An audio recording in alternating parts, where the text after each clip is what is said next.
राष्ट्रीय शिक्षा नीति 2020 हम सब जानते हैं अपने देश की स्वतंत्रता के बाद स्वाभाविक रूप से देश की आवश्यकता के अनुरूप हमारे देश में शिक्षा नीति लागू होनी चाहिए थी, परंतु हमने सबने निश्चित रूप से सुना होगा कि अपने देश के ही श्रेष्ठ शिक्षाविदों ने यह बात कही है, the education of India and its gravitational force is in Europe, that is the biggest problem of India। हमारे देश में स्वतंत्रता के बाद में अपने देश की शिक्षा का गुरुत्वाकर्षण केंद्र ये यूरोप में अवस्थित था, और इसीलिए अपने देश की शिक्षा में जितनी भी बातें परोसी गई, जितनी भी बातें बालकों के सामने प्रस्तुत की गई, वो सब यूरोप के शिक्षाविदों के द्वारा अथवा पश्चिम के शिक्षाविदों के द्वारा बनाई हुई थी। इसलिए लगातार पिछले 70 वर्षों में शिक्षा में वो सब पढ़ाया गया जो इस देश की आने वाली पीढ़ी के लिए नितांत गैर जरूरी था। किसी भी देश में केवल उस प्रकार के स्कॉलर नहीं चाहिए जिनका और ज्ञान और अपने देश के लिए काम में नहीं आता हो। वैसे मैं एक निवेदन कर दूं, डॉक्टर राधाकृष्णन आयोग, मुदालियर आयोग और बाद में डॉक्टर कोठारी कमीशन, जितने भी अपने देश में कमीशन और आयोग बने हैं, उन सब ने अपने देश की शिक्षा का केंद्र भारत हो ये बताया, परंतु केंद्र सरकार ने उसको कदापि लागू नहीं किया और जनता भी उतनी जागृत नहीं थी। इसलिए जो सरकार ने एग्जीक्यूट कर दिया, आयोग ने रिपोर्ट क्या दी है वो तो कागजों में और बस्तों में कैद रह गई, और लागू वह हुई जो सरकार चाहती थी।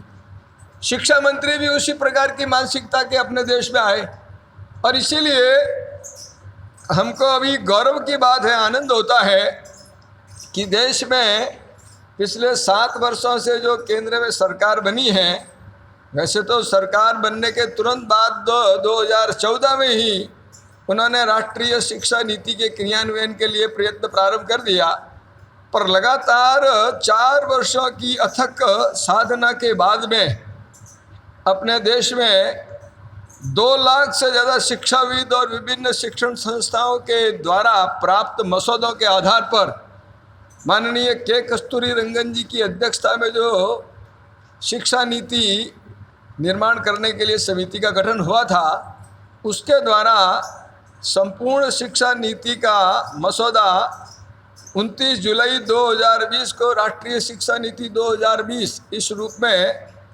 और माननीय प्रधानमंत्री जी ने केंद्रीय मंत्रिमंडल में इसको सर्वसम्मति से स्वीकृत कर दिया। अब उस शिक्षा नीति के क्रियान्वयन के लिए पूरा प्रयत्न चल रहा है। सरकार में भी प्रत्येक आचार्य तक यह शिक्षा नीति ठीक ढंग से समझ में आ जाए।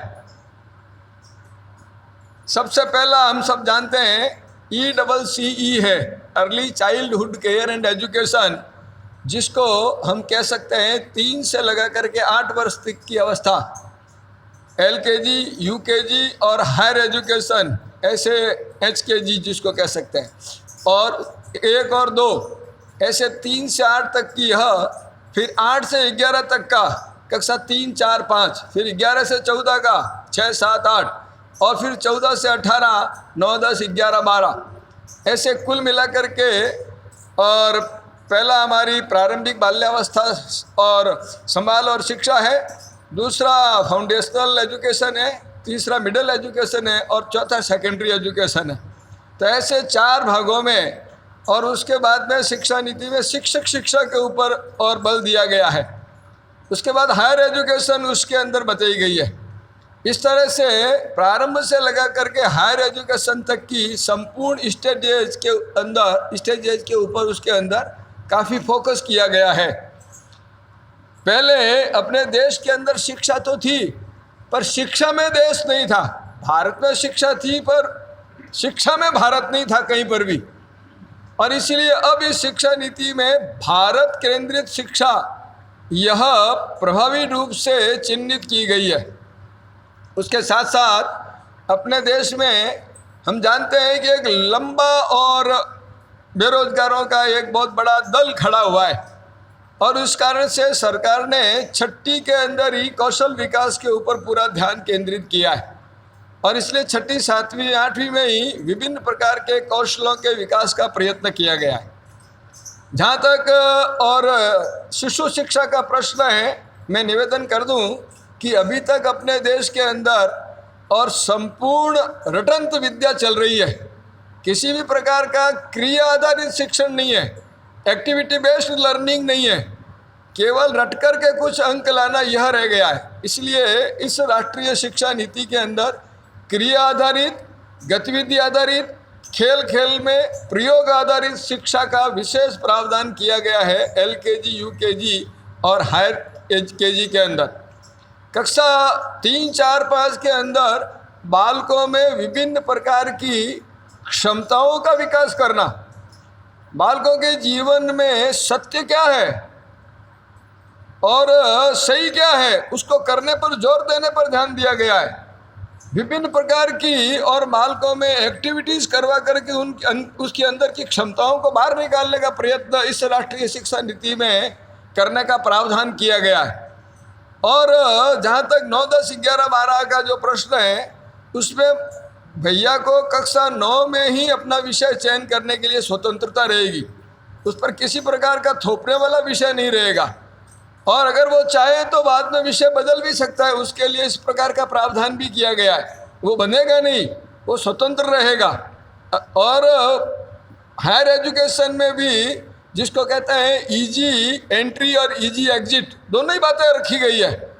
कोई व्यक्ति फर्स्ट ईयर में एग्जाम देता है और बाद में देखता है भी अब मेरे लिए इस समय संभव नहीं है, पारिवारिक स्थिति ऐसी है, तो वो फर्स्ट ईयर के बाद में छोड़ सकता है, उसको सर्टिफिकेट कोर्स मिल जाएगा। अगर वो उसके बाद में कंटिन्यू करता है तो सेकेंड ईयर के बाद में उसको डिप्लोमा मिल जाएगा, और बाद में वो थर्ड ईयर करता है तो डिग्री मिल जाएगी। और अगर उसके बाद में 1 वर्ष का और पाठ्यक्रम करता है तो थर्ड ईयर की डिग्री विथ आपके ये फील्ड वर्क इस प्रकार से मिल जाएगी। और उसको बाद में केवल 1 साल ही PG डिग्री करने के लिए समय देना पड़ेगा। जो इस प्रकार की डिग्री नहीं करेगा, 3 ईयर डिग्री करेगा, तो उसको 2 वर्ष का करना पड़ेगा। इसलिए कभी भी एंट्री और एग्जिट दोनों ही बड़ा ईजी उसके अंदर किया गया है। हायर एजुकेशन में भी एक बहुत बड़ी बात की गई है शिक्षक शिक्षा के अंदर, टीचर्स एजुकेशन में, जहाँ पर आज टीचर्स एजुकेशन के अंदर इतनी मारामारी है, उसमें विशेष रूप से ग्रामीण क्षेत्र के शिक्षक और बालिकाएं, उनके लिए बहुत अच्छा प्रावधान किया गया है।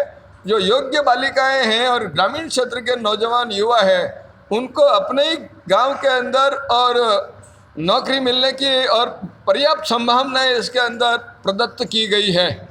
और इसलिए जो इंटेलिजेंट बालक है, जो बहुत हायर स्टडीज पे जा सकते हैं, उनके लिए तो सब रास्ते खुले हैं। परंतु जो ये चाहते हैं कि नहीं मुझे गांव में रह करके गांव में खेती भी करनी है, गांव में काम भी संभालना है और नौकरी भी करनी है, तो उनके लिए गांव में ही और नौकरी करने का प्रावधान, बालिकाओं के लिए विभिन्न प्रकार की व्यवस्थाएं सरकार ने उसमें प्रावधान किया है।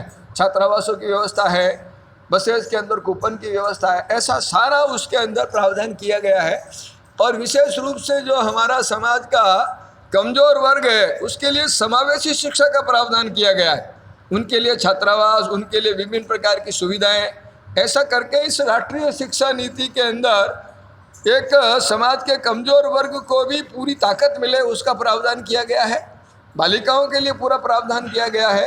जहाँ तक प्रश्न रहा समरसता का, तो राष्ट्रीय शिक्षा नीति में ये जो भेद वाला विषय है, इसके ऊपर भी अच्छा प्रहार किया गया है। कि हम एकात्मता का भाव रखें मन में। तो इस प्रकार राष्ट्रीय शिक्षा नीति इन सब बातों पर ध्यान देने के लिए प्रतिबद्ध है। जिन बालकों की शिक्षा बीच में छूट जाती है उनके लिए NIOS की तर्ज पर दूरस्थ शिक्षा का प्रावधान किया गया है, कक्षा 3 से 5, 6 से 8 और 9 से 12। तो इस प्रकार से घर में रह कर के भी वो और अपनी पढ़ाई जारी रख सकते हैं, घर का काम धंधा करके भी वो NIOS के माध्यम से विभिन्न प्रकार के कोर्सेज डिजाइन करने की योजना है। तो ये भी एक बहुत अच्छा व्यवस्था की गई है।